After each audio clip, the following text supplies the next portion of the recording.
Matching എന്ന് പറഞ്ഞു കഴിഞ്ഞാൽ എഡ്ജ് ഇൻഡിപെൻഡന്റ് ആയ സെറ്റിന്റെ എഡ്ജുകളുടെ ഇൻഡിപെൻഡന്റ് ആയിട്ടുള്ള എഡ്ജുകളുടെ കളക്ഷനാണ് നമ്മൾ എന്താ പറയുക മാച്ചിങ് എന്ന് പറയുന്നത്. അപ്പോൾ a matching M is maximal if G has no matching F dash strictly containing M. അപ്പോൾ മാക്സിമൽ ആയിട്ടുള്ള നേരത്തെ പറഞ്ഞ വെർട്ടെക്സിന്റെ കേസിലുള്ള മാക്സിമൽ ആയിട്ടുള്ള രീതി തന്നെയാണ് ഒരു എഡ്ജ് മാച്ചിങ്, ഒരു മാച്ചിങ് എം എന്ന് പറയുന്ന മാച്ചിങ് മാക്സിമൽ ആണ് എന്ന് പറയപ്പെടാം if G has no matching M dash strictly containing M. അതായത് എം കണ്ടെയ്ൻ ചെയ്യുന്ന വേറൊരു മാച്ചിങ് ഉണ്ടാവാൻ പാടില്ല. അങ്ങനെയാണെങ്കിൽ നമ്മൾ അതിനെന്ത് പറയും? മാക്സിമൽ എന്ന് പറയും.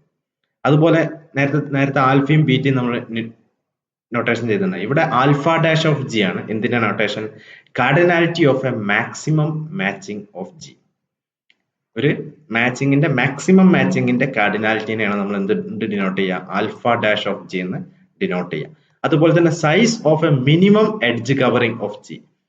ഒരു മിനിമം എഡ്ജ് കവറിംഗിന്റെ സൈസിനെയാണ് ബീറ്റ ഡാഷ് ഓഫ് ജി എന്ന് ഡിനോട്ട് ചെയ്യുക.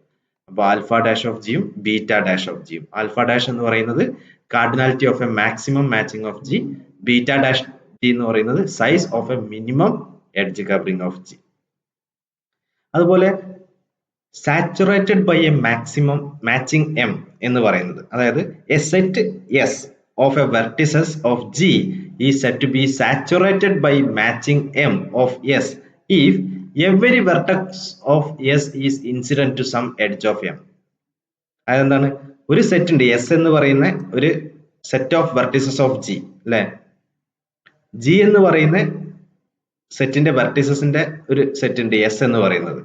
അത് saturated by a matching M എന്ന് പറയുകയാണെങ്കിൽ, ഓഫ് എസ് എന്ന് പറയുകയാണെങ്കിൽ, if every vertex of S, എസിലുള്ള ഓരോ വെർട്ടെക്സും is incident to some edge of M, അതായത് എം എന്ന് പറയുന്ന മാച്ചിങ്ങിന്റെ ഉള്ള എഡ്ജുകളുമായിട്ട് ഈ എസ് എന്ന് പറയുന്ന സെറ്റിലെ വെർട്ടെക്സുകൾ എന്താണ്?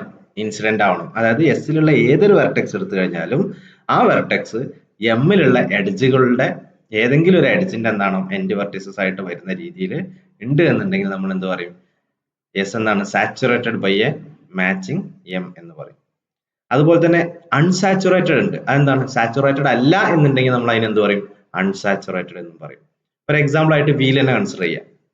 W5 എന്ന് പറയുന്ന വീല് കൺസിഡർ ചെയ്യാം. ഇവിടെ മാക്സിമൽ മാച്ചിങ് ഏതാ വരിക? V1 V2, അതായത് ഈ ഒരു എഡ്ജ് എടുക്കുക.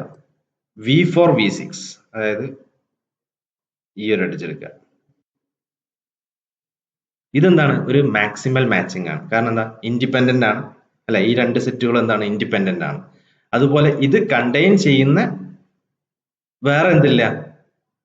ഒരു ഇൻഡിപെൻഡന്റ് ആയിട്ടുള്ള സെറ്റ് നമുക്ക് കിട്ടൂല. അപ്പൊ അതുകൊണ്ട് എന്താണ്? ഇത് മാക്സിമൽ മാച്ചിങ് ആണ്. അതുപോലെ minimum matching and minimum edge covering ഏതാ വരിക? രണ്ടെന്താണ് വരിക? V1 V5, അതായത്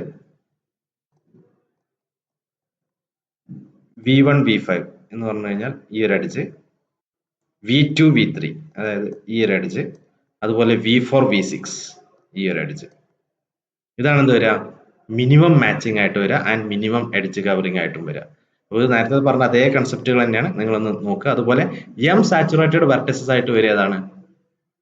സാച്ചുറേറ്റഡ് വെർട്ടിസസ് ആയിട്ട് V1 V2 V4 V6, V1 V2 V4 V6.